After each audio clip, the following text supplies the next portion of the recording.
Welcome to life line. ఇవాళ life line లో allergy, asthma అలాగే సైనసైటిస్ సమస్యలకు హోమియో చికిత్సా విధానం గురించి తెలుసుకుందాం. మరి ఇవాళ లైఫ్ లైన్ కి స్టార్ హోమియోపతి డాక్టర్ శ్రీనివాస్ వచ్చారు.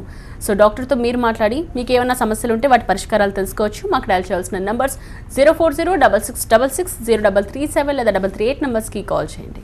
Hello doctor. హలో. అలర్జీ అన్నది అసలు ఎందుకు వస్తుందండి? ముందు అలర్జీతో మొదలెడతాం. అలర్జీ అనేది ఒక మనది బాడీ లోపల hyper reaction of the body to an allergen, అంటే బయటి పదార్థాలకి మన బాడీ యొక్క రియాక్షన్ని మనం అలర్జీ అంటాం. ఒక రోగనిరోధక శక్తి అనేది ఉంటుంది. అంటే దానివల్ల మనం బయట ఇప్పుడు 10 మంది మనం బయట సేమ్ అట్మాస్ఫియర్కి ఎక్స్పోజ్ అయినా, సేమ్ ఫుడ్కి ఎక్స్పోజ్ అయినా కొంతమందిలో మాత్రమే ఆ రియాక్షన్స్ అనేవి కనబడతాయి. అది ఎందుకొరకంటే వాళ్ళకు ఉండే బాడీ లోపల ఉండే ఇమ్యూనోగ్లోబులిన్స్, అంటే ఇమ్యూన్ సిస్టంలో మార్పు జరగడం వల్ల ఈ అలర్జెన్స్ అంటే ఏవైతే ఉంటాయో బయట డస్ట్ కావచ్చు, బ్యాక్టీరియా కావచ్చు, వైరస్ కావచ్చు, అదర్ పాలెన్స్ కావచ్చు, ఎనీ పొల్యూషన్ కావచ్చు, వాళ్ళు తీసుకునే ఆహార పదార్థాలు కావచ్చు, తీసుకునే గాలి అండ్ పర్ఫ్యూమ్స్ అట్లాంటివి ఏవైనా కావచ్చు, అది బాడీకి ఎక్కువగా రియాక్షన్ జరగడం వల్ల, అంటే బాడీ హైపర్గా రియాక్ట్ అవ్వడం వల్ల వచ్చే ప్రాబ్లమ్ని మనం అలర్జీ కింద కన్సిడర్ చేస్తాం. అది ఒక్కో భాగానికి, అంటే జనరల్గా మనకు తరచుగా చూసే ఈ నాసో రెస్పిరేటరీ అలర్జీస్ ఏవైతే ఉన్నాయో ఇవి ముఖ్యంగా అలర్జిక్ రైనైటిస్ కింద మనం కనపడుతుంటాయి. అంటే ముక్కు కారడం కానివ్వండి, తరచుగా జలుబు అవ్వడం కానివ్వండి, ఎక్కువగా తుమ్ములు లాంటివి రావడము, అంటే ఇలాగే కంటిన్యూస్ ఉన్నప్పుడు అవి సైనస్కి దారితీసే అవకాశాలు ఉంటాయి. అలాగే ఇంకా క్రానిక్ అయినప్పుడు ఆస్తమాకి కూడా దారితీసే అవకాశాలు ఉంటాయి. ఈ అలర్జీస్ అనేటివి బాడీ లోపల చాలా భాగాల్లో ఎఫెక్ట్ అవుతుంటాయి. కొంతమందికి స్కిన్ మీద మేనిఫెస్ట్ అవుతుంటాయి. స్కిన్ మీద ఎప్పుడైతే అలర్జీ స్టార్ట్ అవుతుందో డర్మటైటిస్ అని, హర్టికేరియల్ ర్యాషెస్ అని, ఎగ్జిమా లాంటివి కానీ మనం ఎక్కువగా చూస్తుంటాం.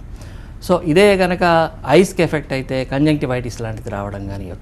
అలాగే కొంతమందికి గ్యాస్ట్రిక్ రిలేటెడ్ ఏదైనా ప్రాబ్లమ్స్ వచ్చినప్పుడు డయేరియా, వామిటింగ్స్ లాంటివి రావచ్చు. అంటే అలర్జీస్ అనేవి బాడీలో ఒక్కొక్కరికి ఒక్కో రకమైన ప్రభావాన్ని చూపిస్తుంటాయి. సో ఎప్పుడైతే వాళ్ళు అంటే బాడీ యొక్క హైపర్ రియాక్షన్ జరుగుతున్నప్పుడు వాళ్ళకు ఉండే ఎలాంటి భాగానికి అయితే దాని ఎక్కువ ఎఫెక్ట్ ఉంటుందో అది మేనిఫెస్ట్ అవుతుంటుంది. ఓకే. అండ్ కాలర్స్ రెడీగా ఉన్నారండి, మాట్లాడదాం. అండ్ డాక్టర్తో మాట్లాడాలనుకునేవారు 04023490013 లేదా 14 నంబర్స్కి డయల్ చేయండి. నెంబర్ కూడా కింద స్క్రోల్ అవుతుంది, చూసుకుని మీరు కాల్ చేయొచ్చు. కాలర్ ఉన్నారని మాట్లాడదామండి. హలో. హలో చెప్పండి. హలో చెప్పండి. హలో డాక్టర్ మాట్లాడుతున్నారండి, మీ సమస్య గురించి చెప్పండి. సార్ నమస్తే. నమస్తే సార్. నమస్తే అండి, చెప్పండి సార్. నేను కర్నూలు నుంచి మాట్లాడుతున్నాను. 3 years బాబుకి ఓకే. ఇది అలర్జీ లాగా ఉండి స్కిన్ కూడా స్క్రాచెస్ లాగా వస్తున్నాయి సార్. ఓకే, అంటే క్రాక్స్ ఫుట్వేర్కి ఓకే. ఫుట్వేర్ సార్, మళ్ళీ పాదాలు ఉంటాయి కదా, పాదాలకి వాళ్ళ ఫింగర్స్కి ఓకే అలా ఉంది సార్. 3 years బాబుకి. Okay okay. అంటే వాటికి అదే ఒళ్ళు హీట్ ఎక్కువ ఉంటుంది సార్ బాబుకి. Right right. ఎన్ని నెలల నుంచి ఎప్పటి నుంచి ఉంటుందండి ఇది సార్? ఎన్ని సంవత్సరాల నుంచి ఉంటుంది సార్? పుట్టుకతో ఉండేది సార్, అది బై బర్తే వచ్చింది. Okay okay. అవును సార్. రైట్. అంటే దాని డయాగ్నోస్ ఏం చెప్పారండి? అంటే ఏం సోరియాసిస్ రిలేటెడ్ అని చెప్పారా? సార్ ఎక్కడేమీ వెళ్ళలేదు, చిన్నపిల్లల డాక్టర్ దగ్గరికి వెళ్ళాము ఇక్కడ కర్నూలులో. Okay okay. అంటే సారు సుబ్రహ్మణ్యేశ్వరం అని చిన్నపిల్లల డాక్టర్ అనమాట. Okay okay. ఆ సార్ దగ్గరికి వెళ్ళింటే హీట్ వల్ల అట్లా అవుతుంది బాబుకి అని చెప్పారు సార్. ఓకే, అంటే కంటిన్యూస్గా ఉంటుందా, ఏదైనా సీజనల్గా చేంజ్ అవుతుందండి? లేదు సార్, సీజన్ వల్ల ఏం చేంజింగ్ ఏముండదు. ఓకే. అదే కంటిన్యూ ఉంది సార్. దానికి ఏదైనా పరిష్కారం అంటే ఏదైనా కంప్లీట్గా క్లోజ్ అయిపోతే ఏమన్నా? ఖచ్చితంగా ఉంటుందండి. అంటే అది మెయిన్గా స్కిన్ పీల్ అవ్వడం దానికి రీజన్ ఏంటి? ఓన్లీ హీట్ ఒకటేనా, లేదా కొన్ని ఆటోఇమ్యూన్ డిసీజెస్ కూడా కొన్ని ఉంటాయి.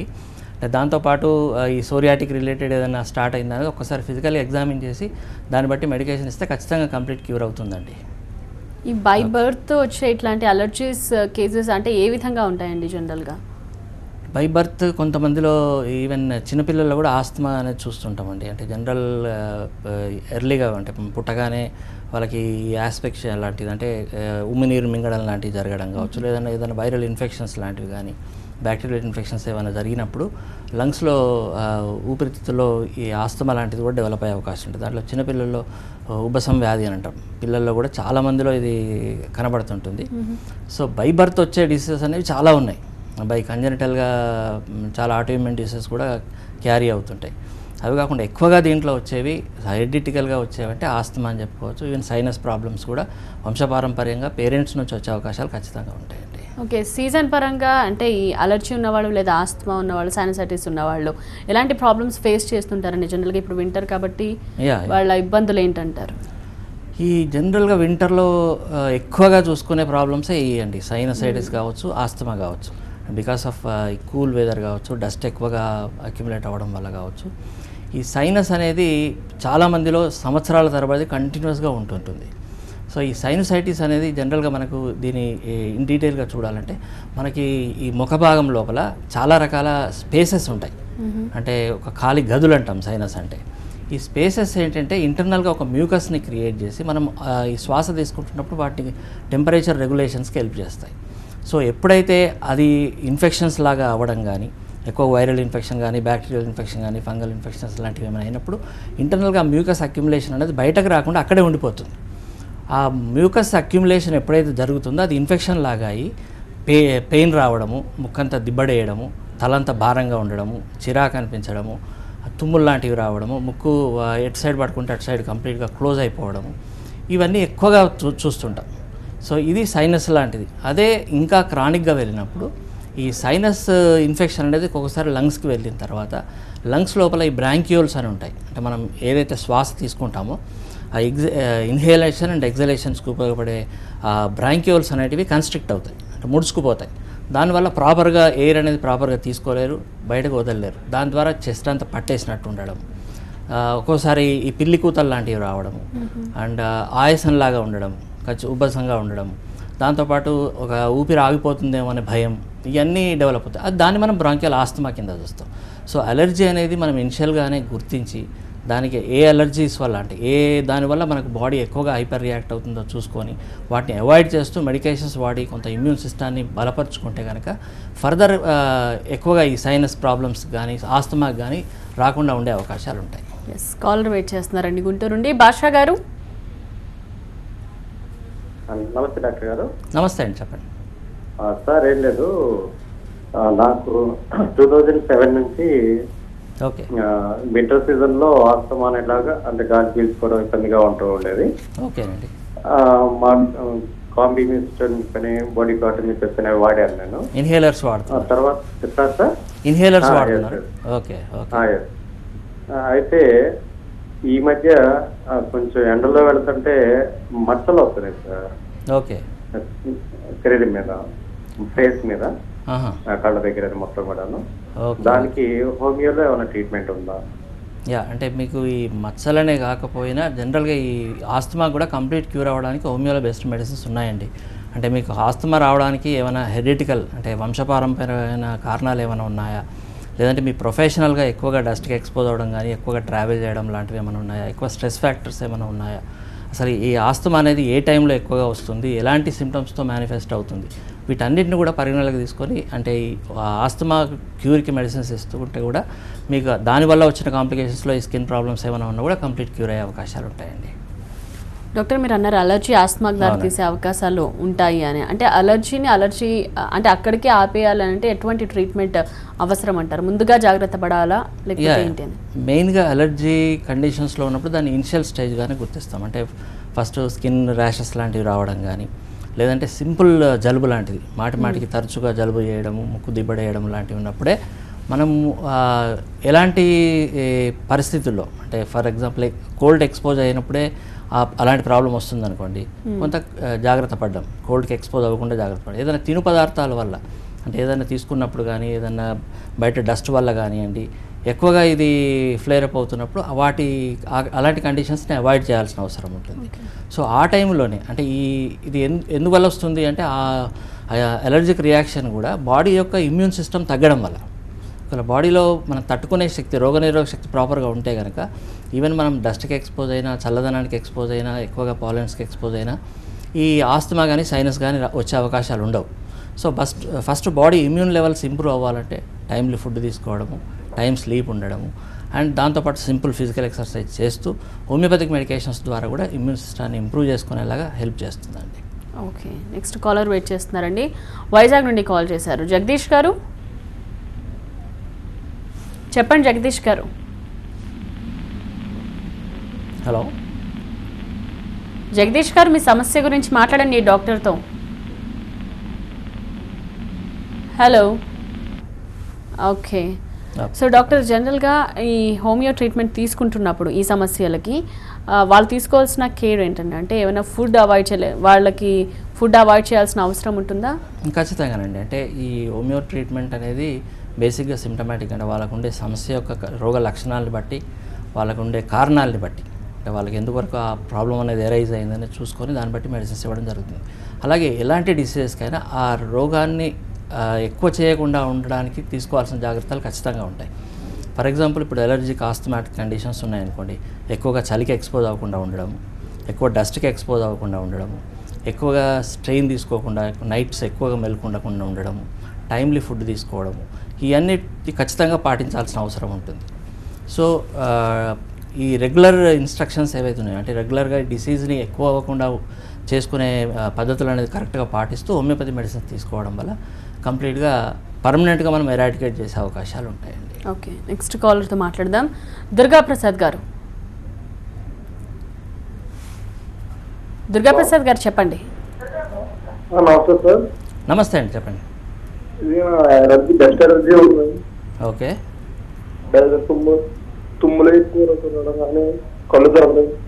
ఓకే, ఎప్పటి నుంచి ఉందండి మీకు? హలో. టీవీ చూస్తూ మాట్లాడకండి, డాక్టర్ అడుగుతున్నారు, చెప్పండి. చెప్పండి. ఎప్పటి నుంచో ఉంది అని అడుగుతున్నారు. ఒక 2 years నుంచి ఉందండి. ఓకే ఓకే, ఏం వాడుతున్నారండి ఇప్పుడు? మెడిసిన్స్ ఏం వాడుతున్నారు ఇప్పుడు? వాడుతుంది ఇప్పుడు ఇండి హాస్పిటల్లోనే ఒక 1 year నుంచి వాడుతున్నాను. ఓకే. సో ఎక్కువగా తుమ్ములు ఉండడము అండ్ ఆయాసం కూడా ఏమైనా ఉంటుందా అండి? అదే తుమ్ములు కానీ కళ్ళు దురదలు రావడం. Okay okay. సో ఇది మీకు అలర్జిక్ రైనైటిస్ అంటారండి. ఇది కంటిన్యూస్గా మీరు, అంటే ఈ ఫర్ ఎగ్జాంపుల్ ఎక్కువగా డస్ట్కి ఎక్స్పోజ్ అవ్వడం వల్ల కావచ్చు, మీ అలర్జిక్ ఫ్యాక్టర్స్ వల్ల ఇది కంటిన్యూస్గా వస్తుంటుంది. ఇలా చాలామంది అలర్జిక్ రైనైటిస్ లాంటిది కానీ సింపుల్ అలర్జీస్ ఉన్నప్పుడు దానికి కంట్రోల్ చేయడానికి యాంటీ హిస్టమైన్స్ కానీ యాంటీ అలర్జిక్ డ్రగ్స్ కొన్ని వాడి టెంపరీగా సప్రెస్ చేస్తూ వెళ్తూ ఉంటారు.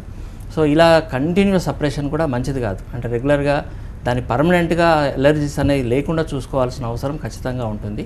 కేవలం ఆ టెంపరీగా రిలీఫ్ అవ్వడానికి ఏదో మెడిసిన్స్ వాడుతూ టైం ప్రొలాంగ్ చేయడం వల్ల అది ఒక్కోసారి సైనస్కి దారి చేయడం, లేదంటే ఆస్తమా కూడా దారితీసే అవకాశాలు ఉంటాయి. కాబట్టి మీరు ఇమీడియట్గా హోమియోపతిక్ మెడిసిన్ స్టార్ట్ చేయండి. ఖచ్చితంగా మీ అలర్జీ నుంచి నార్మల్ అయ్యే అవకాశాలు ఉంటాయండి. ఎస్, నెక్స్ట్ కర్ణాటక నుండి కాలర్ వెయిట్ చేస్తున్నారు. మంజునాథ్ గారు చెప్పండి. మాట్లాడండి, డాక్టర్ శ్రీనివాస్ ఉన్నారు. నమస్కారం సార్. నమస్తే అండి, చెప్పండి. నా పేరు మంజునాథ్ సార్. ఓకే. అది నేను 2 సంవత్సరాల నుంచి ఎలర్జీ సార్ నాకు. ఓకే. ముక్కంట నీరు దిగిపోతాం, ఓకే, తలకాయ తిరగడం, ఓకే, అప్పుడప్పుడు బాగా రొంప పట్టేసి ఇంకా ముక్కు మూసినట్టు అయిపోతుంది సార్. ఓకేనండి. అది ట్రీట్మెంట్ బళ్ళారిలో చూపిస్తున్నాను సార్ నేను. ఓకే. 2 సంవత్సరాల నుంచి కూడా టాబ్లెట్లు వాడుతున్నాను సార్. అలర్జీకి తక్కువ ఉంటుంది సార్ అది. ఓకే, అంటే కేవలం ఈ ముక్కు దిబ్బడ తుమ్ములే ఉంటున్నాయా? ఈ తలనొప్పి, చిరాకు ఇట్లాంటివి కూడా ఏమైనా ఉంటున్నాయండి? తలనొప్పి ఉంటుంది సార్, అప్పుడు తలతిప్పుతూ ఉంటుంది సార్. ఆ బిళ్ళలు మానేస్తారేమో ఒళ్ళంతా ఒక చల్లది వైబ్రేషన్ అయిపోతుంది సార్. Okay okay okay. దీనికి హోమియోపతిలో పూర్తిగా నివారణ ఉంటుందండి. అంటే జనరల్గా ఆర్సనికం అని, యుఫ్రీషియా అని, అండ్ ఏలియం సెపాని, సబాడిల్ అని చాలా రకాల మెడిసిన్స్ ఉన్నాయి. సో ఇది అలర్జీస్ క్రానిక్గా ఉండడం వల్ల ఇదివరకు చెప్పినట్టుగా సైనస్కి దారితీసే అవకాశాలు ఉంటాయి.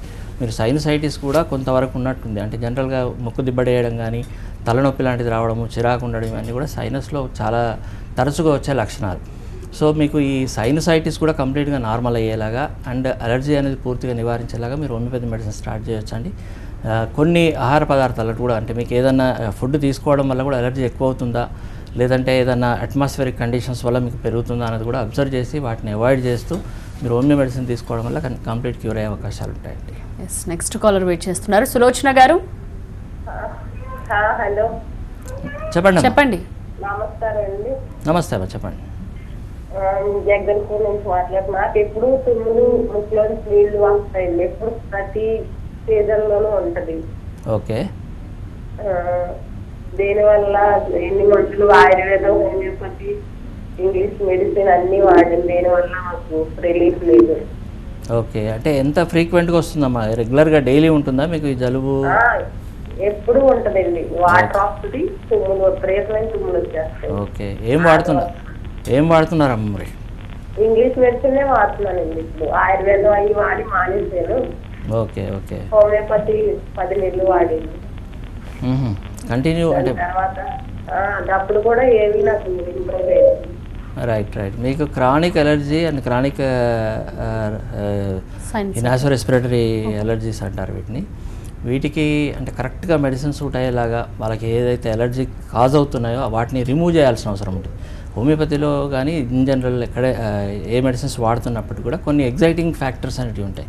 అంటే ఇప్పుడు మెడిసిన్స్ వాడుతున్నప్పుడు కూడా కంటిన్యూస్గా ఏదైనా డస్ట్ ఎక్స్పోజర్ ఉందనుకోండి, అది కొంత డిలే అయ్యే అవకాశాలు ఉంటాయి. అలాగే ఫుడ్లో ఏదైనా ఎలర్జీస్ ఉన్నా ఆ ఫుడ్ని అవాయిడ్ చేయాల్సిన అవసరం ఖచ్చితంగా ఉంటుంది. అది కాకుండా అవి కంటిన్యూ మెయింటైన్ అవుతుంటే అవి మెయింటైనింగ్ కాజ్ లాగా ఉంటాయి. మెడిసిన్స్ వేసినప్పుడు కొంత రిలీఫ్ అవుతుంది, మళ్ళీ తిరగబెట్టే అవకాశాలు ఉంటాయి. సో మెయిన్గా ఏదైతే అలర్జీకి కాజ్ అవుతుందో వాటిని కంప్లీట్గా రిమూవ్ చేస్తూ హోమియో మెడిసిన్స్ వాడడం వల్ల కంప్లీట్గా పర్మనెంట్గా తగ్గే అవకాశాలు ఉంటాయండి. ఓకే, సో రేపల్లె నుండి కాలర్ వెయిట్ చేస్తున్నారు. నాగమల్లేశ్వరరావు గారు మేడం మాట్లాడండి. డాక్టర్ శ్రీనివాస్ ఉన్నారు. శ్రీనివాస్ గారు, నాకు ఇలాగే కొంచెం ప్రాబ్లం ఉందండి. సైనస్ లాగానే ముక్కు దిబ్బడ లాగా ముక్కు కారుతూ ఉంటదండి ఎప్పుడు. అలాగే కంటిన్యూస్ గా అలా కారుతూ ఉంటది, ఇబ్బందిగా ఉండేది. ఇలాగ డాక్టర్ గారు చూపించాను, కొన్నాళ్ళు అలా వాడి అలా కంటిన్యూస్ గా వాడలేక అలా మానేసేవాడిని. ఈ మధ్య సాఫ్ట్వేర్ జాబ్ జాయిన్ అయ్యండి. ఏసీలో ఉన్నప్పుడు కొంచెం బాగానే ఉంటది. ముక్కు నైట్ మాత్రానికి నాకు ఫ్రీగా ఉండదండి. పడుకున్నప్పుడు చాలా ఇబ్బందిగా ఉంటది. 3-4 దగ్గర నుంచి చాలా ఇబ్బందిగా ఉంటది. ఏసీలో ఎల్లక ముందల జాబ్ చేయక ముందల అంత ఇబ్బంది ఉండేది కాదు. ఏసీ ఎంత ప్రభావం చూపించిద్దా అని నాకు కొంచెం. ఖచ్చితంగానండి. అంటే రెగ్యులర్గా ఈ కూల్ అట్మాస్ఫియర్కి ఎక్స్పోజ్ అవ్వడం వల్ల బాడీలో చేంజెస్ జరిగాయి. అంటే మ్యూకస్ ఎక్కువగా సీక్రెట్ అవ్వడం వల్ల అది బయటకు రాలేక ఈ సైనస్ ప్లేసెస్లో అక్యుములేట్ అయిపోయి అక్కడ ఇన్ఫెక్షన్ లాగా అయ్యి క్రానిక్ సైనసైటిస్కి దారితీసే అవకాశాలు ఉంటాయండి. అంటే మీరు ఈ ఏసీ అనేది కొంత కంప్లీట్గా అవాయిడ్ చేయలేకపోయినా మీరు కొంత మీరు వేర్ చేయడం, అంటే కొంత హార్డ్ హీట్ ప్రొడ్యూస్ అయ్యేలాగా కొన్ని వేరింగ్ చేయడం కానీ, అంటే మీరు సొంతగా కొంత జాగ్రత్త తీసుకోవాల్సిన అవసరం ఉంటుందండి. దీంతోపాటు కొంత వేడి నీళ్ళు తాగే ప్రయత్నం చేయండి. రెగ్యులర్గా మార్నింగ్ అండ్ ఈవినింగ్ ఎప్పుడు తీసుకున్నా హాట్ వాటర్ ఎక్కువ కన్జ్యూమ్ చేయండి. దాంతోపాటు డైట్ ప్రాపర్గా మెయింటైన్ చేయండి అండ్ స్లీప్ కూడా ప్రాపర్గా ఉండేలాగా చూసుకోండి.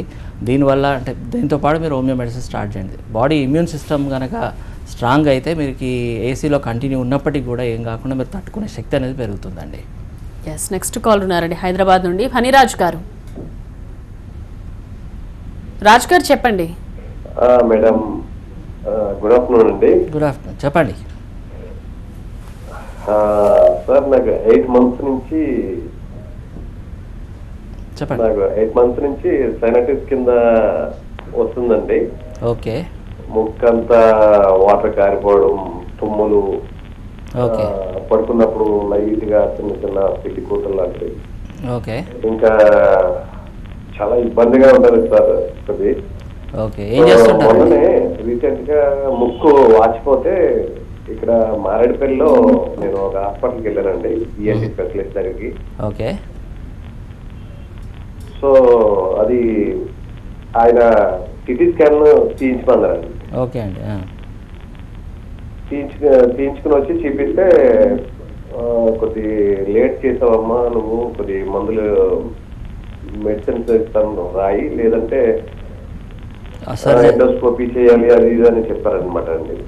ఆ టాబ్లెట్లు 1 week వాడిన తర్వాత ముక్కు ప్రాబ్లం అయితే లేదు, కానీ మళ్ళీ రెగ్యులర్ గా వాటర్ వస్తుంది, ఇంకా ప్రాబ్లం గా కొద్దిగా అవుతుందండి, తుమ్ములు వస్తున్నాయి. ఓకే. సో ఇది సైనసైటిస్ అండి. మీరు చెప్పిన లక్షణాలను బట్టి సిటీపీఎన్ఎస్ ద్వారా వచ్చిన రిపోర్ట్ని బట్టి కూడా ఈ సైనస్ అనేది చాలామందిలో క్రానిక్గా ఉంటుంది. రెగ్యులర్గా యాంటీబయాటిక్స్ కానివ్వండి, యాంటీహిస్టమైన్స్ ఏమైనా వాడుతున్నప్పుడు టెంపరీగా రిలీఫ్ అవుతుంది. ఈవెన్ యాంట్రల్ వాష్ లాంటిది సర్జరీ చేయించిన తర్వాత కూడా కంప్లీట్గా సైనస్ డ్రై అవ్వకపోతే కనుక, ఇంకా ఇంటర్నల్గా ఏదైనా ఇన్ఫెక్షన్ మిగిలిపోతే కనుక కంటిన్యూస్గా మళ్ళీ తిరగబెట్టే అవకాశాలు ఖచ్చితంగా ఉంటాయి.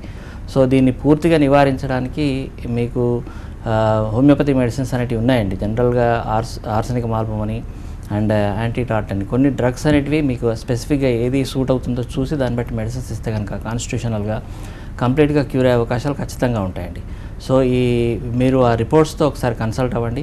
దాన్ని బట్టి రిపోర్ట్స్ స్టడీ చేసి మీకున్న ప్రాబ్లమ్స్ని స్టడీ చేసి దాన్ని బట్టి మెడిసిన్స్ ఇవ్వడం జరుగుతుందండి. నెక్స్ట్ కాల్ వెయిట్ చేస్తున్నారండి విశాఖ నుండి శ్రీనివాస్ గారు. గుడ్ ఆఫ్టర్నూన్ సార్, నా పేరు శ్రీనివాస్ సార్. చెప్పండి సార్. నాకు 2 years నుంచి స్కిన్ ఎలర్జీ వస్తుంది సార్. 1 year వరకు హోమియోపతి వాడాను సార్. ఓకే. వాడిన తర్వాత కొద్దిగా అలాగా అంటే స్క్రాచెస్ లో ఉంది, జస్ట్ లైక్ అలా జస్ట్ కుర్పుల్లో వచ్చిపోయాయి సార్ అవి. Okay okay. ఇప్పుడు సార్ ఇంకా తగ్గలేదు, చేంజ్ అయింది కానీ తగ్గలేదు సార్, అది క్లియర్ అవ్వలేదు. అంటే ఇప్పుడు మెయిన్ ప్రాబ్లం ఏమేమి ప్రాబ్లమ్స్ ఉంటున్నాయండి? క్లైమేట్ వెంటనే చేంజ్ అవ్వగానే స్కిన్ ఎలర్జీలో బాడీ అంతా హీట్ అయిపోయి స్క్రాచెస్ వస్తున్నాయి సార్. Okay okay. అంటే స్కిన్ మీద ర్యాషెస్ లాగా వస్తున్నాయి. అంతవరకు వచ్చేసి సార్ మళ్ళీ చేంజ్ అయిపోయింది సార్ హోమియోపతి వాడగానే. ఓకే.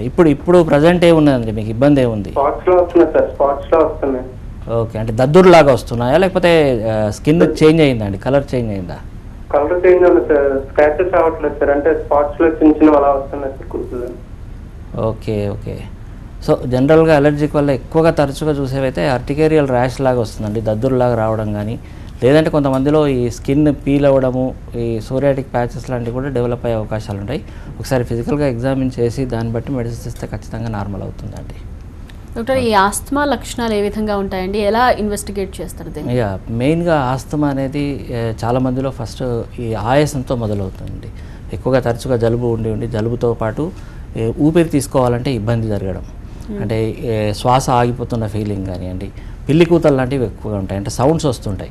శ్వాస తీసుకుంటున్నప్పుడు ఒక రకమైన కూతలు లాంటివి వస్తుంటాయి, చెస్ట్ అంతా పట్టేసినట్టుగా ఉంటుంది. దాంతోపాటు నిద్ర సరిగా పట్టదు. ఇది చాలామందిలో నైట్ టైంలోనేది ఎక్కువగా ఉంటుంది పడుకున్నప్పుడు. కొంతమందిలో ఏంటంటే జలుబు చేసి దాని తర్వాత కాఫ్కి దారితీసి కాఫ్ కంటిన్యూస్ ఉండి దాని ద్వారా ఆయాసం వచ్చే అవకాశాలు ఉంటాయి. కొంతమందికి అక్యూట్ ఆస్థమాటిక్ కండిషన్స్ కూడా ఉంటాయి. ఏదైనా చల్లగాలి కానీ డస్ట్కి కానీ ఎక్స్పోజ్ అయినప్పుడు సడన్గా వాళ్ళకి ఆయాసం అనేది వచ్చేస్తుంటుంది. సో చాలామంది ఆయాసంతో బాధపడుతున్న వాళ్ళు ఈ పిల్లి కూతల్లాగా ఉండడము, ఇది ఇన్హేలర్స్ లాంటివి కానివ్వండి, బ్రాంకో డైలేటర్స్ కొని వేసుకున్నప్పుడు కొంత రిలీఫ్ అనేది ఉంటుంది. సో ఇవి రావడానికి ముఖ్యంగా ఏంటంటే ఇంటర్నల్గా బ్రాంక్యూల్స్ అనేది ముడుచుకుపోవడం వల్ల శ్వాస అనేది ప్రాపర్గా రాక ఆయాసంలాగా వస్తుంది. సో ఎప్పుడైతే ఇన్హేలర్స్ వాడతామో టెంపరీగా రిలీఫ్ ఇస్తుంది, దాని ద్వారా ఉపశమనం అనేది కలుగుతుంది. అలా కంటిన్యూ సంవత్సరాల తరబడి వాడుతూనే ఉంటుంటారు. సో దీన్ని పర్మనెంట్గా తగ్గించుకోవడానికి హోమియోపతిక్గా ఏంటంటే వాళ్ళకి ఆ ఆస్తమా రావడానికి రీజన్స్ ఏంటి, మెయిన్ బేసిక్ కాజ్ ఏంటనేది ఆ కాజ్ని రిమూవ్ చేసి దాంతోపాటు వాళ్ళ బాడీ ఇమ్యూన్ సిస్టమ్ని ఇంప్రూవ్ చేసేలాగా మెడిసిన్స్ ఇస్తే కనుక ఆస్తమాని మనం పర్మనెంట్గా తగ్గించే అవకాశాలు ఉంటాయి. సో దీంట్లో వాళ్ళకి ఎంత కాలం నుంచి ఉంది, ఎంత సఫరింగ్ సివియారిటీ ఉంది, వాళ్ళకి ఏ టైంలో అగ్రివేషన్స్ లాంటివి వస్తున్నాయి, వీటన్నిటిని కూడా మనం పరిగణలోకి తీసుకొని మెడిసిన్స్ ఇవ్వాల్సిన అవసరం ఉంటుంది. Okay. And homeo treatment start చేసిన తర్వాత మనం రిజల్ట్స్ ఎప్పటి నుంచి చూస్తామండి జనరల్గా? దట్ డిపెండ్స్ అమ్మ. అంటే యాక్చువల్లీ పేషెంట్ టు పేషెంట్ ఇది చాలా డిఫరెన్షియేషన్ అనేది ఉంటుంది. సో వాళ్ళకు చాలా సంవత్సరాల నుంచి ఇన్హేలర్స్ మీద ఉండి బై బర్త్, కొంతమందికి చిన్నప్పటి నుంచి చైల్డ్హుడ్ నుంచి కూడా ఆస్తమా ఉంటుంది. వాళ్ళకి with in a short period 1 month 2 monthsలోనే మనం రిజల్ట్ చూపించలేం. సో అది గ్రాడ్యువల్గా వాళ్ళకి ఆ బాడీ సిస్టమ్ ఇంప్రూవ్ అయ్యేలాగా అట్లీస్ట్ 6 months 8 months అట్లా టైం తీసుకునే అవకాశాలు ఉంటాయి. కొంతమందిలో అక్యూట్గా అంటే 1-2 years నుంచే సఫర్ అవుతున్న వాళ్ళు ఎక్కువగా ఈ అలర్జిక్ రైనైటిస్ లాంటివి సపరేట్ చేసుకొని సైనస్తో వచ్చిన ఆస్తమా లాంటివి అయితే వితిన్ 2-3 monthsలో కూడా మనం రిజల్ట్ ఇచ్చే అవకాశాలు ఉంటాయి. సో ఇదేంటంటే వాళ్ళకు ఎంత సివియారిటీ ఉంది, ఎంత క్రానిక్గా ఉంది, వాటన్నిటిని బేస్ చేసుకొని మనం ఒక పీరియడ్ అనేది సజెస్ట్ చేయడం జరుగుతుంది. ఆల్రైట్ అండి, thank you so much doctor Srinivas గారు. ఇది ఇవాల్టి లైఫ్ లైన్. చూస్తూనే ఉండండి TV9.